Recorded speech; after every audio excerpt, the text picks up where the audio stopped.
Hi hello friends.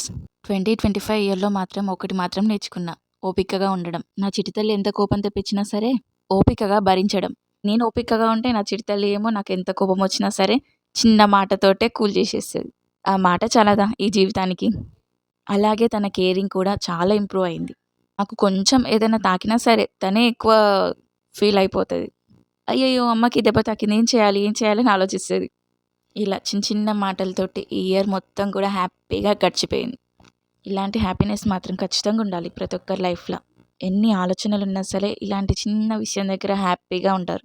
నాకు మాత్రం నా హ్యాపీనెస్ అంటే నా చిట్టి తల్లే. తన చిట్టి చిట్టి మాటలే. మా ఇంట్లో వాళ్ళు కూడా అంతే. నైట్ అయ్యేసరికి అందరం కూడా ఇంట్లో ఉంటాం. అందరూ కూడా మంచి హాల్‌లో అందరం కూర్చొని మధ్యలో అమ్ముని కూర్చోబెట్టుకొని తన అల్లరి పనులు, తన బుచ్చి బుచ్చి మాటలు, తన వేషాలు, అందరిని తిట్టడం, ప్రేమగా పలకరించడం అండ్ ముఖ్యంగా నాన్న కూచి, తాత కూచి ఆమె మాత్రం. పొద్దాకనైతే నాతోటి, మా అత్తమ్మతోటి ఉన్నా సరే ఈవినింగ్ అయ్యేసరికి వాళ్ళకొచ్చి. వాళ్ళ సైడే మంచిగా మాట్లాడుతూ మమ్మల్ని తిడతది. ఇలా హ్యాపీగా ఉంటాం మా ఫ్యామిలీ మొత్తం కూడా. ప్రతి ఒక్కరి ఇంట్లో అబ్బాయి ఉన్నా లేకున్నా గానీ ఒక ఆడపిల్ల మాత్రం ఖచ్చితంగా ఉండాలి. ఆడపిల్ల ఉన్న ఇల్లు ఖచ్చితంగా ఆనందంగా ఉంటారు.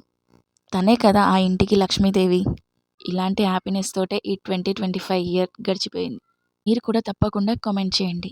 2025లో మీ హ్యాపీ మెమోరీస్‌ని. వీడియో నచ్చితే లైక్ చేయండి, షేర్ చేయండి, subscribe to my YouTube channel. Thanks for watching this video.